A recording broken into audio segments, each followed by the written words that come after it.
as all this is unfolding They here will be making tonight. each So they'll a be, statement. we're told by and then a special agent will be taking making a comment, questions from you all. and also the sheriff We'll will be making that comment shortly. and taking Is the some audio questions. okay for everyone? So we're hoping that we can Okay, be able to expand Wi-Fi on and balance, exactly everyone has that as well? what is happening here. Thank you And guys I'll let for our being- photographer maybe like kind of zoom in on these on the scene here as You know what? you can see the law enforcement agents starting to make their way over here, Allison. I apologize for that. Yeah. But those will be the three speakers. Okay, repeat Chavez's title. Supervisory Deputy. Yes, U.S. as soon as we Marshal. heard news that this had happened, I'd reached out to Thank two you all. of Bring the speakers up. one of the survivors and then a couple of the family members of survivors that were inside the home. You can imagine they were incredibly ecstatic. One of them said, "We are so happy." But what they were doing initially is watching some of the video that was captured by a resident, and it shows the arrest of Francisco Oropeza. They were frantically looking at this video, trying to see and confirm that it was indeed Francisco Oropeza. They were trying to remember the tattoos that they had remembered seeing on their neighbor and comparing notes about whether or not this was indeed the suspect that they have been hoping would be caught here within the last 4 days. So that's the kind of emotion and roller coaster that they've been through over the last couple of hours. Initially, when I talked to them, that they had not been told by law enforcement that this arrest had taken place, but I believe that has now happened. I think law enforcement here will be able to expand on that and confirm whether or not those conversations have happened. I suspect that they have, but obviously a great deal of emotion for those family members who have been through so much in the last 4 days. I'm going to step out of the way here, Allison. Ladies and gentlemen, thank you very much again for coming out tonight. I'm going to introduce Sheriff Greg Capers with the San Jacinto Sheriff's Office.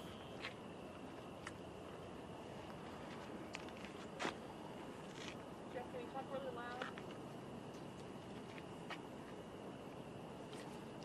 Good evening. I'm Sheriff Greg Capers, San Jacinto County Sheriff's Office, with great news. The suspect is in custody. I have just left Montgomery County Jail where he was taken, and he has been magistrated. He now will be taken to my jail and where his new residence will be. I would like to thank the men behind me and the women behind me. They're not women here right now, but everybody played a very, very integral part in the arrest and capture of this coward.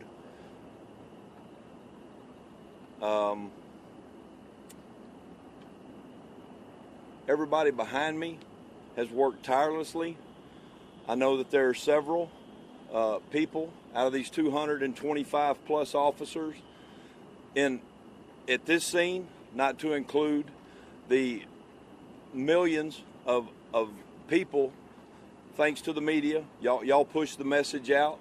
But we've had calls from Wyoming, Florida, South Texas, North Texas, Oklahoma, Maryland, and those are just a few of the places. We were here, they were there. Bottom line is, we now have this man in custody. He was caught hiding in a closet underneath some laundry. They effectively made the arrest. He is uninjured, and he is currently being taken to my facility in Cold Springs. Thank you. Can you tell us how you guys were able to find him? What clues led you to him tonight? Well, it was a multi-jurisdictional operation, to say the least. Somebody got a tip. DPS CID, U.S. Marshals, FBI, we had a TAC team. They all meandered over there and found that tip to be true. And was this home a relative's home? Did he know where he was? That's unknown to me. Maybe one of these guys behind me can speak to the actual information on how he was actually captured. Sheriff, what's your message to the family members, the surviving family members of those people who were killed in this attack? Well, they can rest easy now because he is behind bars, and he will live out his life behind bars for killing those 5. Sure, Guys, we have Ted Williams guys, with we have Fox time for News. questions afterwards. Sheriff, if ASAC. The ASAC? Yes, please. This is the ASAC. Hey, good evening. Thank you, Sheriff Capers.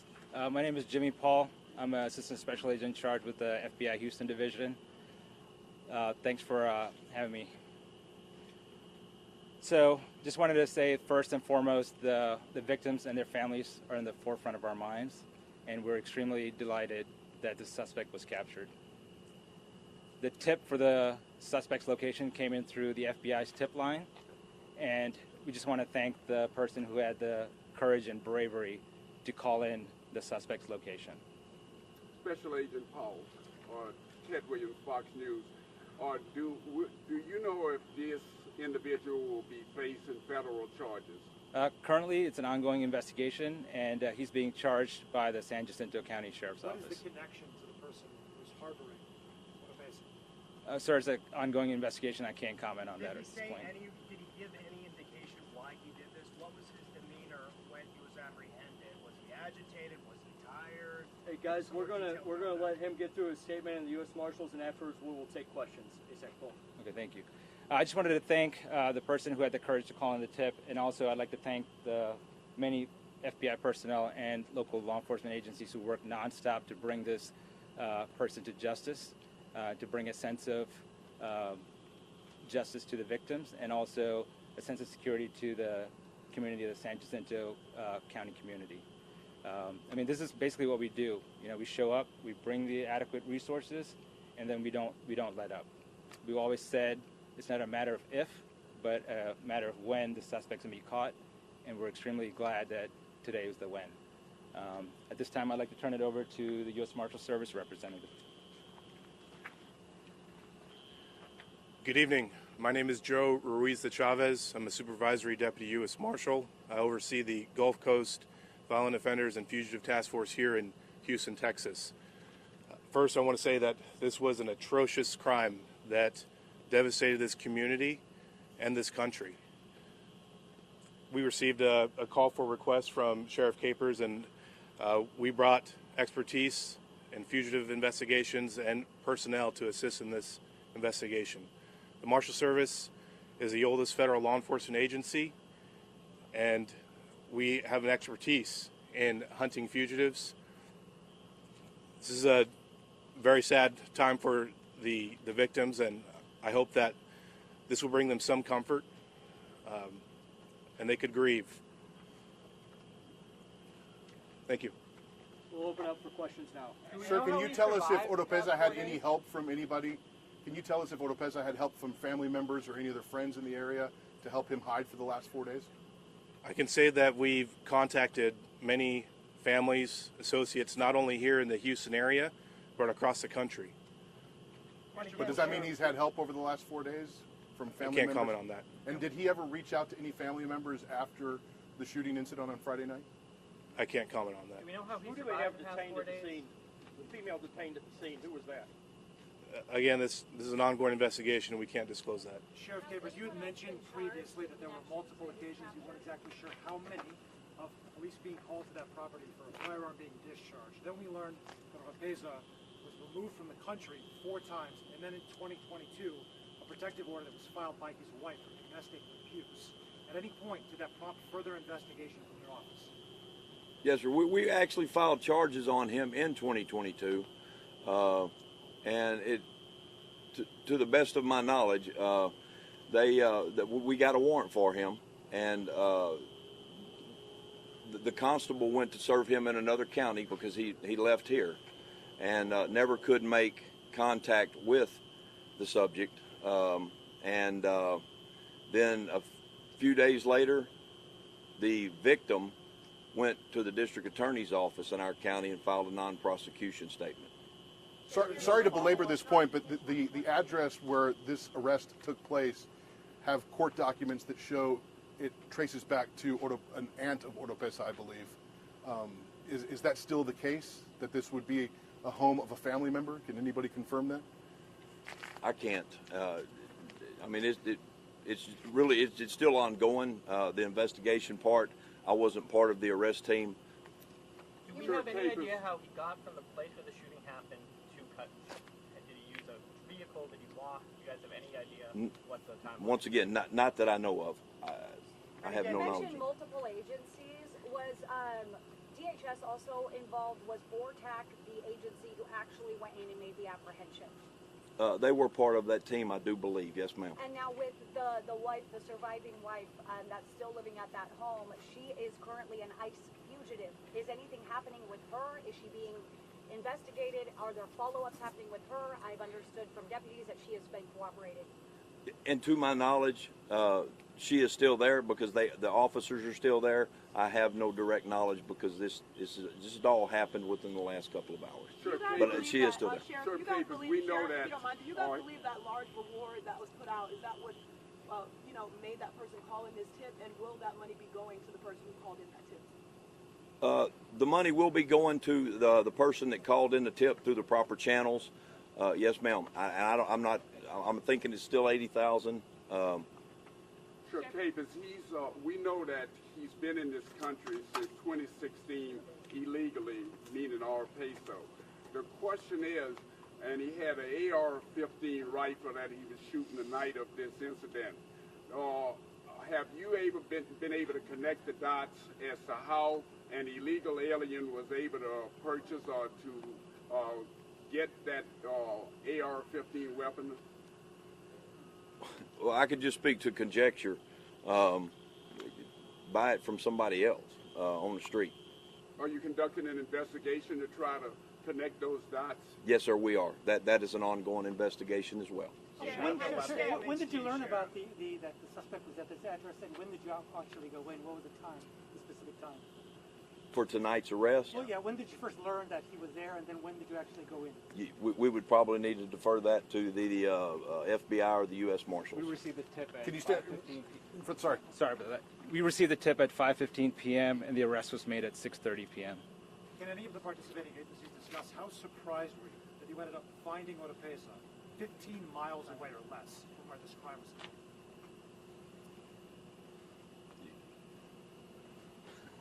I can't really speak on that. I can just tell you that we're just extremely happy that the citizen had the courage and the bravery to call in that tip. Had you guys searched that area before you got the tip, or did you just go there once you got the tip? Was that somewhere you had searched? I'm not sure if it was searched before, but we immediately dispatched the team out there as soon as we got the tip. We're going to take 3 more questions. Homes, searched as well, known areas, known accomplices, or any of his family members? Were those areas searched specifically as well? I know he's been talking about family. We're obviously hearing that this was a family's home that this person was found. So were other family homes searched as well? Was this one just a random tip? What happened? Were there other families around? As far as we know, this was just a one-time random tip, but we've contacted multiple houses and families throughout the area. What does contact mean? Have you gone in? Did you search these homes? Right, we have under laundry piles and other families. We've done knock and talks with multiple homes throughout the area, and we've gotten consent from the homeowners to go in and take a look. So we've done those kind of actions. Yeah. 2 more questions. Was anyone injured? Were there any? Questioning? Sheriff, is anyone else in custody or in questioning tonight? No, ma'am, nobody else is in custody tonight, and I'm assuming that they are still at the house questioning the people that were at the house where the suspect was arrested. And what are the criminal? Did you guys find anyone else, any other injuries while this suspect was on the run? Was anyone hurt, in his quest to kind of evade law enforcement? As far as we know, we do not know anybody else that was injured. Have formal criminal charges been filed yet, Sheriff? Make any comment to what was his demeanor when he was placed under arrest? Yes, sir. Just any formal criminal charges filed? Do you know what those are yet? Murder. 5 counts of murder? 5 counts of murder. Not- $5 million bond. Not capital murder? 5 million. No, sir. Got it. Thank you very much. Not at this time. Got it. There is a video in social media, is correct person, Francisco Oropesa? Say it one more time. There is a video in social media. Is the correct video? The correspondent to Francisco Oropesa? I haven't had time to visit social media. Sure, Thank you very much, everyone. I'm going to speak with clarify. Wilson Thank you very Garcia. much, everyone. Thank you guys very much. Guys, I'm going to clarify some of the spellings and answer some of the roundup questions here. I know that there are questions very quickly about the speakers that just were up here. Again, San Jacinto County Sheriff Greg Capers, FBI Assistant Special Agent in Charge, Jimmy Paul, Paul,